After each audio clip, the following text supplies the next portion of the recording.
আল্লাহ পাক বলে বান্দা যখন আমাকে ডাকে আমি বান্দার একদম নিকটে, তার ঘাড়ের চাইতেও নিকটে। ওয়া নাহানু আকরাবু ইলাইহি মিন হাবলিল ওয়ারিদ। আমি আমার বান্দার সারা যে রগের উপরে তার মাথা, এর থেকেও আমি আমার বান্দার বেশি নিকটে। সুবহানাল্লাহ পড়ে। আমি তোমার কাছে, আমার কাছে মাপ চাও, যত বড় গুনাহ হোক। ওয়াকালা রাব্বুকুম উদউনি আস্তাজিব লাকুম। তোমার প্রভু তোমাকে ডেকে বলেছে আমাকে ডাকো, আমি মাফ করে দেব। সুবহানাল্লাহ।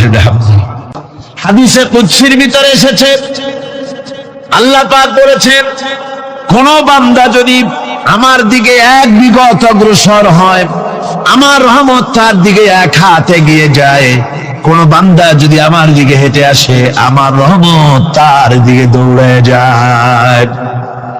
বান্দা যখন আল্লাহর দরবারে দুহাত উঁচু করে চোখের পানি ফেলে দেয়, মুসলিম শরীফের হাদিসের ভিতরে এসেছে গভীর রাত্রে, রাতের তৃতীয় অংশে আল্লাহ রাব্বুল আলামিন প্রথম আকাশে আসেন আর ডেকে বলেন, পৃথিবীতে আছো নাকি কেউ গুনাহ করে জীবন বরবাদ করে দিয়েছো, আমার কাছে মাফ চাও।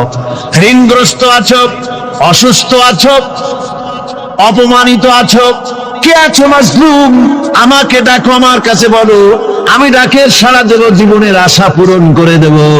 ওই সময় যেই সমস্ত লোকেরা কাঁদে তাহাজ্জুদের নামাজ পড়ে, আল্লাহ জিজ্ঞেস করেন ফেরেশতারা, অমুক অমুক দেশ অমুক অমুক বান্দারা কাঁদে কেন? ফেরেশতারা বলে, রব্বুল আলামিন তুমি তো ভালো করে জানো। আল্লাহ বলেন, জানি, তবুও তোমাদের মুখে শুনতে চাই।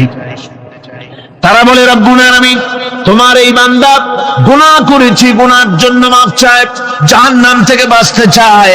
আল্লাহ পাক বলেন, ফেরেশতারা আমার এই বান্দারা আমারে দেখেছে নাকি? বলে দেখে নাই। বলে আমার দোজখ দেখেছে নাকি? বলে না, তাও দেখে নাই। আমার বেহেশত দেখেছে নাকি? বলে না, তাও দেখে নাই। আল্লাহ পাক বলেন, ফেরেশতারা সাক্ষী থাকো, ওরা আমাকে দেখে নাই, আমার বেহেশত দোজখ কিছুই দেখে নাই, শুধুমাত্র আমার নবীর কথা, আমার কোরআনের কথা বিশ্বাস করে আরামের ঘুমকে হারাম করে যেভাবে তারা কাঁদতেছে, সাক্ষী থেকে যাও ফেরেশতারা, আমার রহমতের দরিয়ায় জোশ মেরেছে, আমার ওই ক্রন্দনরত বান্দাগুলিকে আমি আল্লাহ মাফ করে দিলাম। কোরআনে কারীম থেকে শুনুন, আল্লাহ রাব্বুল আলামিন বলেন, ওয়া কাযালিকা জাআলনা লিকুল্লি নাবিয়্যিন আদুওয়াম মিনাল মুজরিমিন। আল্লাহ পাক বলেন, এমনি করে আমি সকল নবীদের শত্রু বানিয়ে দিয়েছি সব পাপিষ্ঠ আর অপরাধ প্রবণ লোকদেরকে। প্রত্যেক যুগে নবীদের শত্রু ছিল, প্রত্যেক যুগে নবীদের কি ছিল? শত্রু ছিল। সে শত্রু কারা ছিল? আল্লাহ পাক বলছেন, নবীদের শত্রু ছিল পাপিষ্ঠ আর অপরাধ প্রবণ লোক, এরাই ছিল নবীদের দুশমন। রাসূলগণের অবস্থা যদি এই হয়, তাহলে তার উম্মত, ওই দিনের ধারক বাহক যারা, তাদের বুঝি বিপদ আপদ হবে না নাকি? হবে কিনা? মুমিনদেরকে, পয়গম্বরদেরকে, সাহাবীদেরকে এবং ঈমানদারদেরকে মারে কেন? তার কারণ হচ্ছে আল্লাহ রাব্বুল আলামিন বলেছেন, ওয়া মা নাকামু মিনহুম ইল্লা আইয়ুমিনু বিল্লাহিল আজিজিল হামিদ। কাফিররা ঈমানদার লোকদেরকে অন্য কোন অপরাধী নির্যাতন চালায় না, নির্যাতন চালায় শুধু এই কারণে, যেহেতু মুমিন লোকেরা পরাক্রমশালী, আল্লাহ রাব্বুল আলামিনের দ্বীনকে কায়েম করতে চায়, তার উপরে ঈমান এনেছে, এই কারণেই তারা মারে। ঠিক কিনা কর? যুগে যুগে নবীদের উপরে, সাহাবীদের উপরে যে অত্যাচার হয়েছে, সেই অত্যাচার এই কারণেই হয়েছে, অন্য কোনো কারণে নয়। এই কঠিন বিপদে অবিচলতা এবং ধৈর্যের দৃষ্টান্ত নবীগণ পেশ করেছেন পৃথিবীর বুকে। আমরা দেখেছি ইব্রাহিম আলাইহিস সালামকে আগুনে ফালানো হয়েছে, আছে না কোরআন শরীফে? আমি কিন্তু গল্প করতেছি না, সব কোরআনের কথা। কিসের কথা? ইব্রাহিম আলাইহিস সালামকে আগুনে ফালানো হচ্ছে। অপরাধ কি? অপরাধ হচ্ছে হযরত ইব্রাহিম আলাইহিস সালাম দাওয়াত দিয়েছেন, লা ইলাহা ইল্লাল্লাহ। জোরে পড়েন, লা ইলাহা ইল্লাল্লাহ, লা ইলাহা লা ইলাহা ইল্লাল্লাহ মুহাম্মাদুর রাসূলুল্লাহ। হযরত ইব্রাহিম আলাইহিস সালাম দ্বীনের দাওয়াত দিয়েছেন, এক আল্লাহর দাওয়াত দিয়েছেন, ঈমানের দাওয়াত দিয়েছেন। আর কোন অপরাধ ছিল না। নমরুদ সহ্য করতে পারলো না।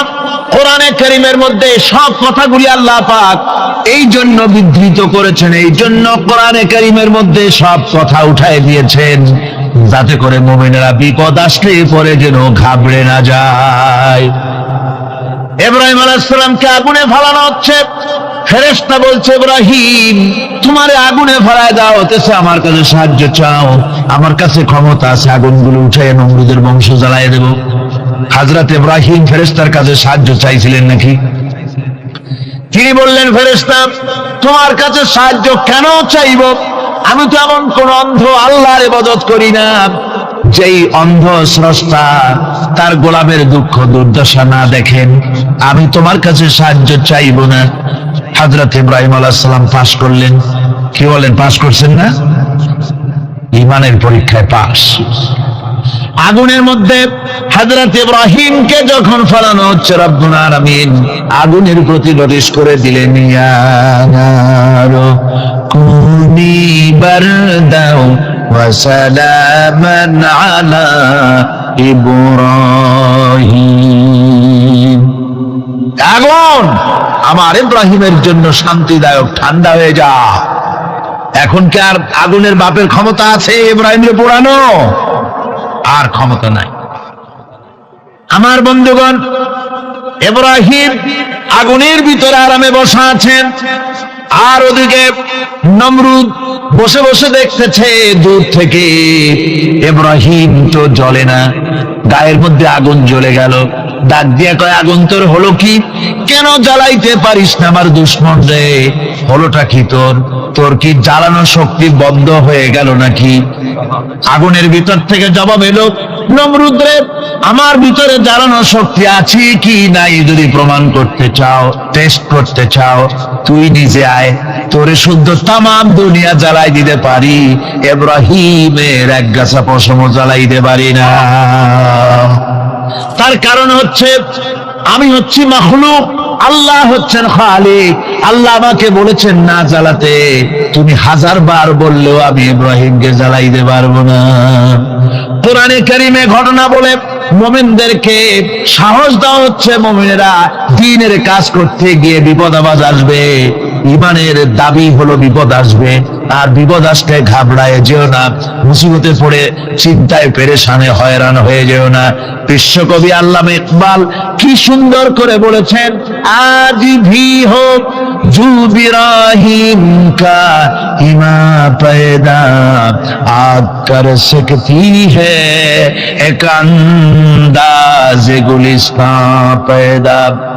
ইব্রাহিমের ঈমান যদি আজিও কোথাও হয় বিদ্যমান, করতে পারেন অগ্নিকুণ্ডে খুবসুরত এক গুলিস্তান। আজও যদি আগুনের ভিতরে কোন নমরুদ কোন ইব্রাহিমকে যদি ফেলে দেয়, আল্লাহ রাব্বুল আলামিন আজও আগুনকে ফুলের বাগান বানায়া দিবেন। সুবহানাল্লাহ। ভয় পাওয়ার কারণ নাই, চিন্তা করার কোনো কারণ নাই। আমার বন্ধুগণ, হযরতে হুদ আলাইহিস সালামকে যখন সমাজের লোকেরা, রাষ্ট্রের লোকেরা ঘিরে ফেলে দিল, সমাজ শক্তি, রাষ্ট্র শক্তি যখন তাকে ঘিরে ফেলে দিল, ষড়যন্ত্রের পাহাড় তুলে দিল, তারে মেরে ফেলে দিবে, হযরত হুদ দেশ থেকে তা পালায় গেলেন না, ভয় পেলেন না। হযরতে হুদ আলাইহিস সালাম বললেন, কোরআনে কারীমে হযরত হুদের কথা কোট করা হলো, ফাকিদুনি জামিআন সুম্মা লা তুযিরুন। সম্মিলিতভাবে ষড়যন্ত্র করো আমার বিরুদ্ধে, সবাই মিলে ষড়যন্ত্র করো, সুম্মা লা তুযিরুন, আর আমাকে এতটুকু অবকাশ তোমরা দিও না। ইন্নী তাওয়াক্কালতু আলাল্লাহি রাব্বি ওয়া রাব্বিকুম, আমি ভরসা করেছি সেই আল্লাহর উপরে যার কুদরতি হাতের ভেতরে, যিনি আমাদের রব তোমাদেরও রব, আর যার কুদরতি হাতের ভিতরে তামাম পৃথিবীর জানগুলি যার হাতে, সে আল্লাহর উপরে ভরসা করেছি, ষড়যন্ত্র যদ্দূর আছে করতে থাকো, আমি ষড়যন্ত্র পরোয়া করি না। সুবহানাল্লাহ। যে ব্যক্তি বিদ্রোহ করেছে এবং দুনিয়ার জীবনকে অগ্রাধিকার দিয়েছে, তার জায়গা হচ্ছে জাহান্নাম। জোরে বলেন নাউজুবিল্লাহ। যে ব্যক্তি আল্লাহর সঙ্গে বিদ্রোহ করেছে আর পরকালের জন্য পাথর জোগাড় করে নাই, দুনিয়াকে অগ্রাধিকার দিল, পরকালকে ভুলে গেল, তার জায়গা হলো জাহান্নাম। ওয়াম্মা মান খাফা মাকামা রাব্বিহি ওয়া নাহান নাফসা আনিল হাওয়া ফাইন্নাল জান্নাতা হিয়াল মাওয়া।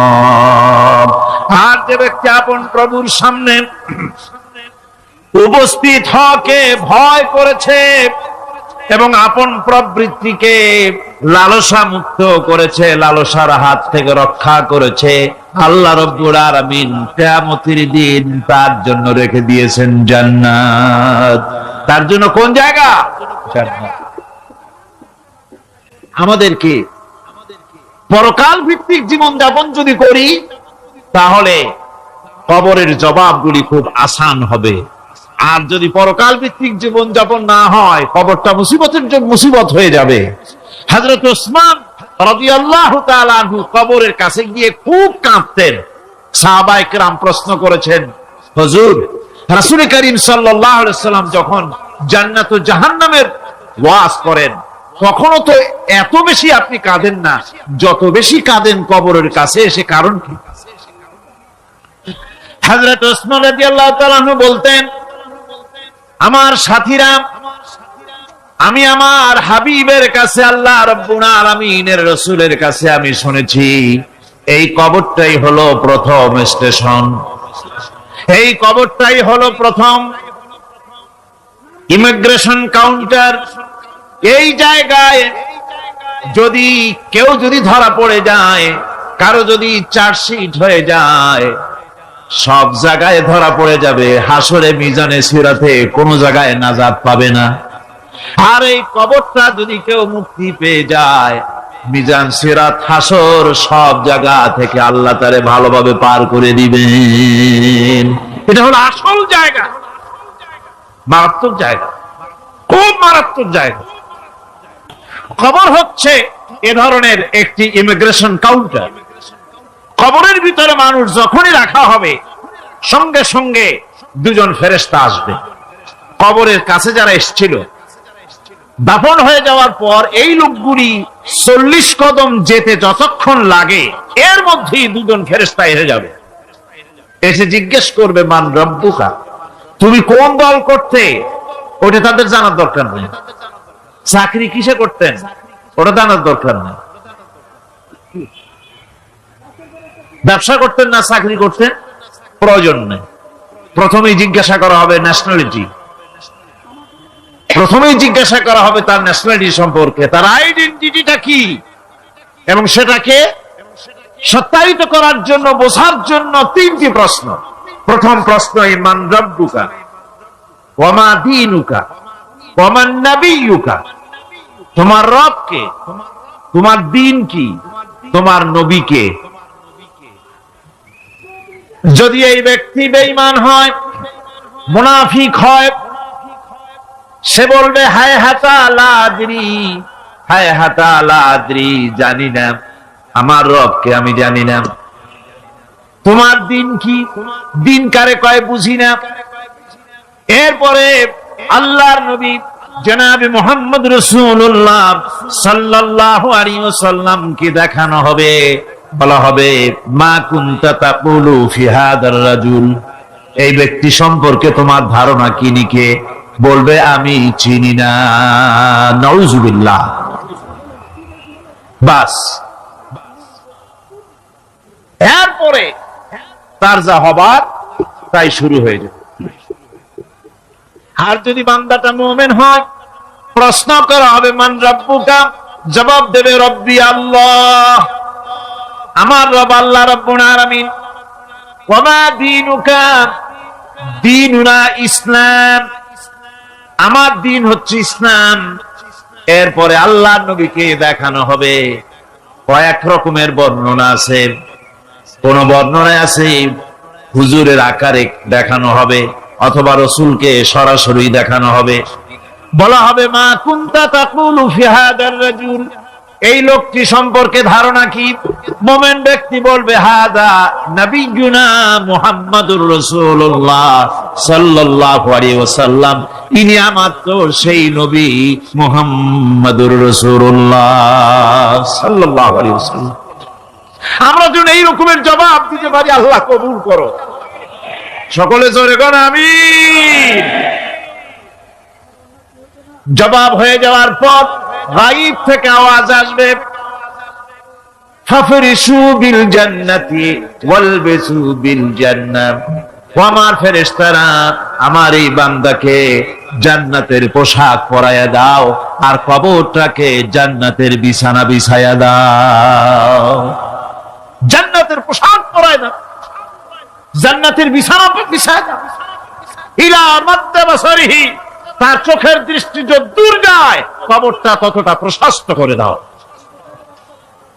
এরপর বেহেশতের পোশাক পরাইয়া, বেহেশতের বিছানা বিছায়া ফেরেশতা বলবে নম কানাউমুল উরুস, ঘুমিয়ে যাও। দুলামিয়া যেমন বাসর সজ্জায় নতুন বউ নিয়ে আরামে ঘুমায়, এরকম আরামে ঘুমায় যাও। ইলা ইয়াউমিল কিয়ামা, কিয়ামত পর্যন্ত ঘুমায় থাকো, আরামে ঘুমিয়ে থাকবে। এরপরে সিংহায় ফুৎকার হবে, সিংহার ফুৎকারের আওয়াজে তার ঘুম ভেঙে যাবে। বলবে ইয়া ওয়াইলানা মান বা'থানা মিন মারকাদিনা, হায় আফসোস, আমার এত আরামের ঘুম থেকে কে আমাকে জাগ্রত করলো, আমার ঘুমটারে নষ্ট করলো কে? আওয়াজ আসবে হাযা মা ওয়াদার রহমান ওয়া সাদাকাল মুরসালুন, এটা হচ্ছে রহমানের সেই ওয়াদা, আর মুরসালিনরা নবীরা সত্য কথাই বলেছিলেন, সেই কিয়ামত অনুষ্ঠিত হচ্ছে। আমার বন্ধুগণ, সেজন্য এই দুনিয়ার মোহে পড়ে থাকলে পরে দুনিয়ায় যারা অগ্রাধিকার দিবে দুনিয়াকে পরকালের তুলনায়, জবাব দিতে পারবে না কবরের ভিতরে গিয়া। আর যারা পরকালকে অগ্রাধিকার দিবে, দুনিয়ার চাইতে পরকালকে বেশি অগ্রাধিকার দেবে, আর আল্লাহর ভয় কলিজার ভিতরে রাখবে, কবরের জবাব সঠিকভাবে দিতে পারবে, কিয়ামতের দিন আল্লাহ রাব্বুল আলামিন তাদের জন্য জান্নাত দান করবেন। জোরে বলেন আমিন। দুনিয়াটা হচ্ছে দুনিয়া যেখানে আমরা আছি। আমি আগেই বলেছি দুনিয়া হচ্ছে আদনা শব্দ থেকে এর উৎপত্তি হয়েছে, তুচ্ছ নিকৃষ্ট, এটার দাম নাই, এটার মূল্য নাই। তবুও দুনিয়ার মায়া মানুষের এত বেশি। আল্লাহর নবী বলেন লাউ কানা লি ইবনি আদামা ওয়াদিন মিন যাহাবিন লাহাব্বা ইয়াকুনা লাহু সানিন, এই পৃথিবীতে যদি কাউকে একটা মাঠ ভরে যদি সোনা দেওয়া যায়, লোকটা বলবে রব্বুল আলামিন, আমি যদি আরেকটা মাঠ এরকম সোনা ভরা পেতাম। দ্বিতীয় আরেকটা মাঠ দেওয়া হলে আবার বলবে যদি তৃতীয় আরেকটা মাঠ সোনা ভরে যদি পেতাম। নবীজি বলেন ওয়ালা ইয়ামলাউ জাওফু ইবনু আদামা ইল্লা তুরাব, মানুষের পেট 3.5 হাত মাটি ছাড়া, কবরের মাটি ছাড়া মানুষের পেট ভরবে না। আরো চাই, আরো চাই, চাওয়ার কোনো শেষ নাই। মানুষ এভাবে করে দুনিয়ার মহব্বতে এমনি পাগল হয়ে যায়, শুধু দুনিয়ার মহব্বত, পরকালকে বেমালুম ভুলে যায়। আমি কিন্তু এই কথা বুঝাতে চাই নাই যে পরকালের মহব্বতে, পরকালের ভয়তে বা পরকালের জন্য দুনিয়া আপনি বাজার ঘাট, বেচা কিনা, ব্যবসা বাণিজ্য সবকিছু ভুলে যান না, তা নয়। ভুল বোঝার কোনো কারণ নাই। পরকালকে অগ্রাধিকার দিতে হবে, মানে দুনিয়াটা চিরস্থায়ী জায়গা নয়। চিরস্থায়ী হচ্ছে কোনটা? আখিরাত। চিল্লা এখন কোনটা? সুতরাং এখানে যা করতে হবে, আখিরাতে জবাবদিহিমূলক জীবন যাপন করতে হবে। আপনি ব্যবসা করবেন, ওজনে কম দিতে পারবেন না, আপনি খাদ্যে ভেজাল দিতে পারবেন না, চুরি করতে পারবেন না, ডাকাতি করতে পারবেন না, জেনা করতে পারবেন না, বদমাশি করতে পারবেন না, মদ খেতে পারবেন না, সন্ত্রাসী হতে পারবেন না, হাইজ্যাকার হতে পারবেন না, চাঁদাবাজ হতে পারবেন না, মুনাফাখোর হতে পারবেন না, আপনি চোরা কারবারি হতে পারবেন না, ঘুষখোর হতে পারবেন না, সুদখোর হতে পারবেন না।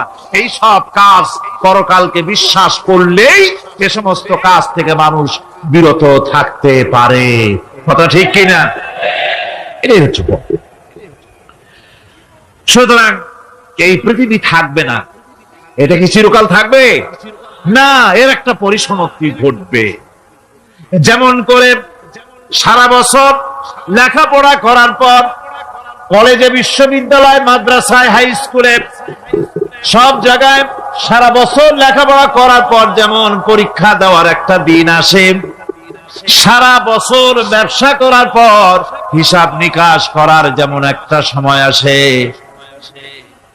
সারা মাস চাকরি করার পর বেতন পাওয়ার যেমন একটা দিন আসে, সারা জীবন চাকরি করার পর পেনশন পাওয়ার যেমন একটা সময় আসে, অনুরূপ ভাবে এই দুনিয়া যেদিন শেষ হয়ে যাবে, আল্লাহ নির্ধারিত সময় শেষ হয়ে যাওয়ার পর একটা সময় আসবে যখন আল্লাহ রব্বুল আলামিন সব শেষ করে দিবেন, লন্ডভন্ড হয়ে যাবে, কিছুই থাকবে না।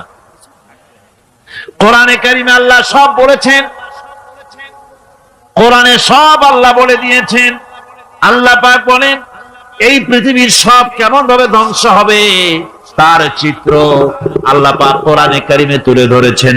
ইযাস সামাউ ফাতারাত ওয়া ইযাল কাওয়াকিবু তাসারাত ওয়া ইযাল বিহারু ফুজ্জিরাত ওয়া ইযাল কুবুরু বু'সিরাত। যখন আকাশসমূহ দীর্ণ বিদীর্ণ হয়ে যাবে, তারকাগুলি বিক্ষিপ্ত হয়ে ছিটকে পড়বে, আর সমুদ্রগুলি উচ্ছ্বসিত হয়ে পড়বে, কবরগুলি সব তার ভেতরে যা আছে উদ্গীরণ করে দেবে, তারকাগুলি স্থিমিত হয়ে যাবে।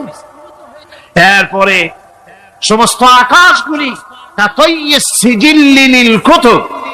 কিতাবের পৃষ্ঠার মতো একটার পরে একটা ঠাস ঠাস করে পড়তে থাকবে, চূর্ণ বিচূর্ণ হয়ে ভেঙে চুরে একাকার হয়ে যাবে। পাহাড়গুলিকে উড়িয়ে দেওয়া হবে, চন্দ্র এবং সূর্য একাকার হয়ে যাবে।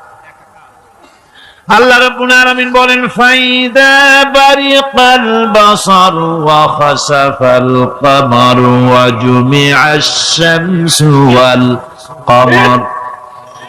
চক্ষু যখন বিস্ফারিত হয়ে যাবে, চাঁদ যখন তার আলো হারিয়ে ফেলবে, সূর্য যখন তার আলো হারিয়ে ফেলবে, চাঁদ আর সূর্য সব একাকার হয়ে যাবে, সেই সময়ের অবস্থাটা কি চিন্তা করো। মানুষ হয়রান হয়ে দৌড়াদৌড়ি করবে। ওয়াহুমিলাতিল আরদু ওয়াল জিবালু ফাদুক্কাতা দাক্কাতান ওয়াহিদা। জমিন এবং পাহাড়গুলির মধ্যে আল্লাহ রাব্বুল আলামিন সংঘর্ষ বাঁধিয়ে দিবেন, পাহাড়গুলি ভেঙে চুরে টুকরা টুকরা হয়ে যাবে, পাহাড়গুলি উঁচু করে জমিনের উপরে আছাড় মেরে আল্লাহ রাব্বুল আলামিন ভেঙে চুরে চুরমার করে দিবেন। সুবহানাল্লাহ। ওয়া তাকুনুল জিবালু কালইনিল মানফুস। পাহাড়গুলো পেঁজা ধোনা তুলার মতো করে উড়িয়ে দেওয়া হবে, পাহাড় উড়ে যাবে। সুবহানাল্লাহ।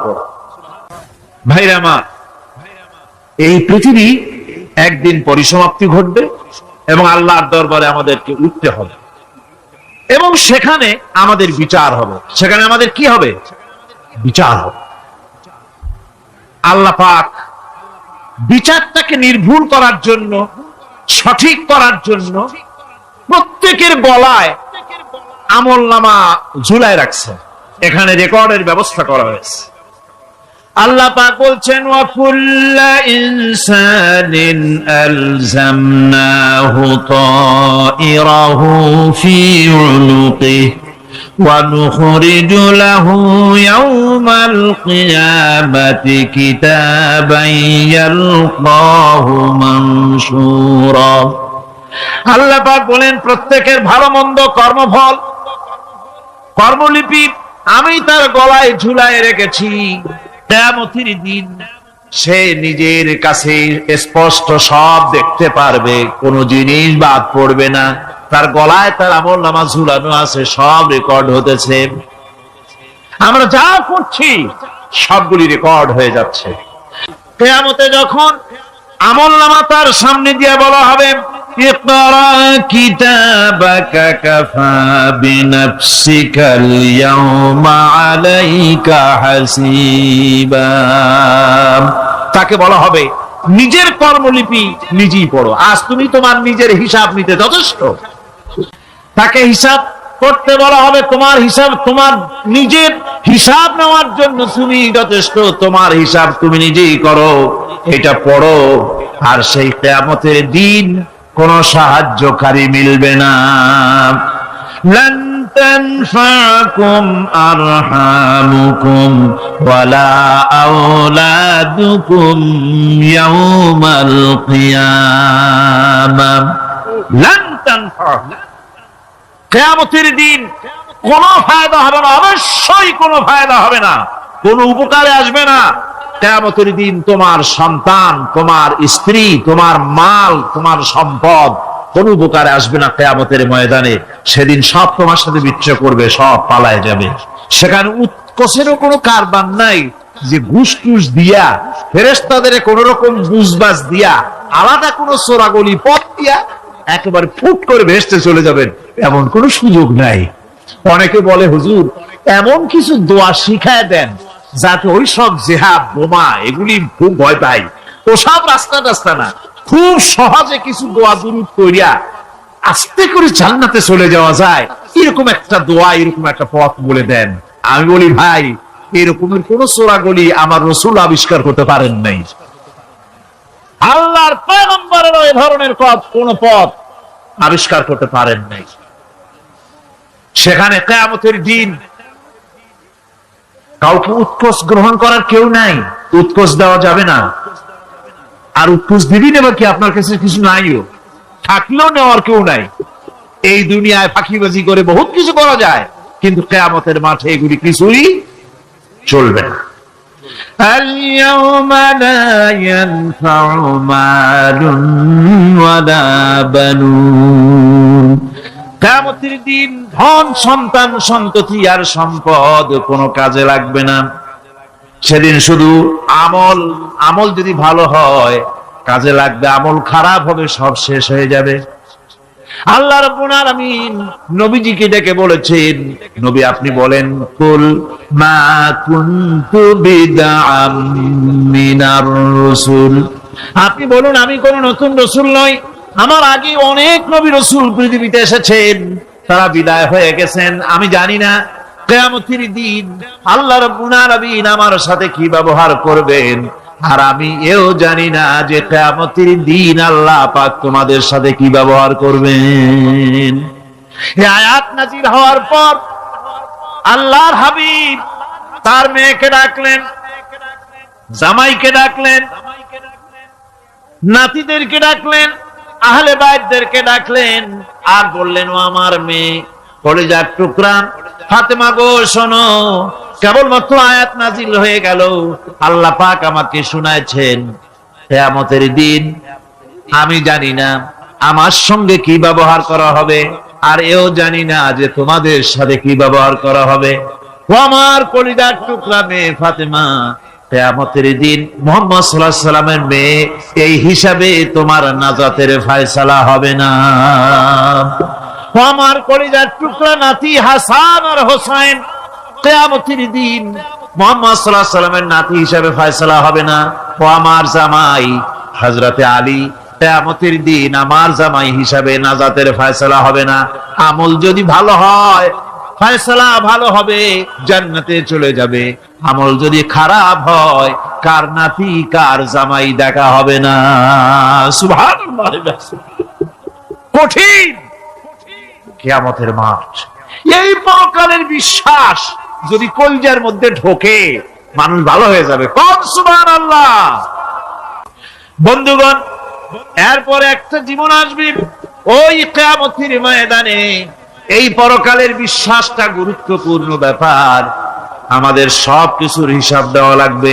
আল্লাহ পাক বলেন, ইন্নাস সামআ ওয়াল বাসারা ওয়াল ফুআদা কুল্লু উলাইকা আনহু মাসউলা।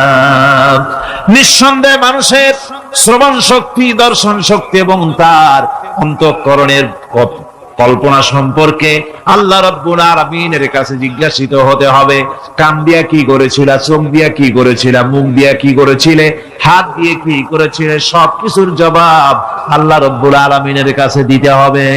সবটার জবাব দিতে হবে, কোনো কিছু বাদ যাবে না। এমনকি মনের ভিতরে যে কল্পনা আমরা করি, এই কল্পনার হিসাবও আল্লাহর দরবারে দিতে হবে। কোরআনে কারীম বলছেন, ওয়া ইন তুবদু মা ফি আনফুসিকুম আও তুখফুহু ইউহাসিবকুম বিহিল্লাহ।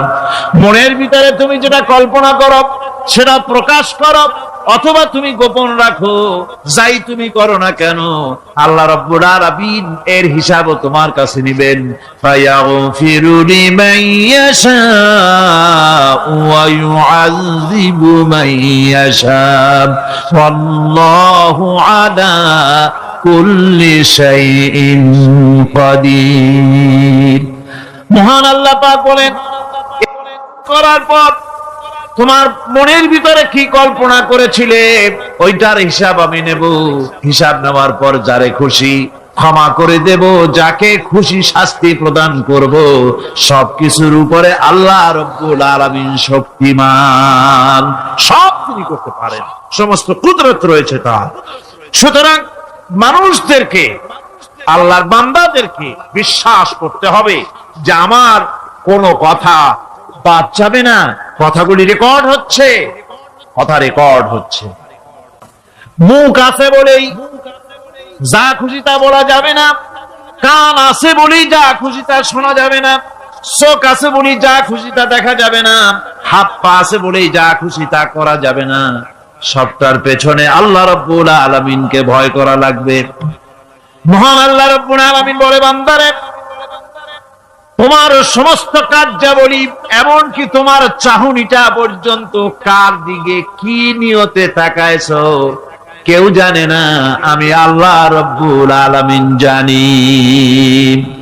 ওয়ায়ালামু খায়নাতাল আয়ুনি ওয়া মা তুখফিস সুদূর। তোমার অন্তঃকরণ কি জিনিস গোপন করে, আর তোমার চক্ষু কি লুকোচুরি খেলে, আমি টের পাই। সুবহানাল্লাহ বিহামদি। চশমার ফাঁক দিয়া কি দেখো, তারে দেখো, কি নজরে দেখো, সানগ্লাস পরিয়া, কেউ ঠিক পায় না, আমি ঠিক পাই। সুবহানাল্লাহ, জোরে কর সুবহানাল্লাহ। সুতরাং চোখের নজরের হিসাব হবে, হাতের কাজের হিসাব হবে, পায়ের চলার হিসাব হবে, আপনার বলার হিসাব হবে, মুখে যা বলেছেন, যা করেছেন, হাত পাও দিয়ে যা করেছেন, সবকিছুর হিসাব হবে কিয়ামতের দিন। আল্লাহর দরবারে সবকিছু উপস্থিত হবে, কোন জিনিস বাদ পড়বে না। ফামান ইয়ামাল মিসকালা যাররাতিন খায়রান ইয়ারা ওয়া মান ইয়ামাল মিসকালা যাররাতিন শাররান ইয়ারা।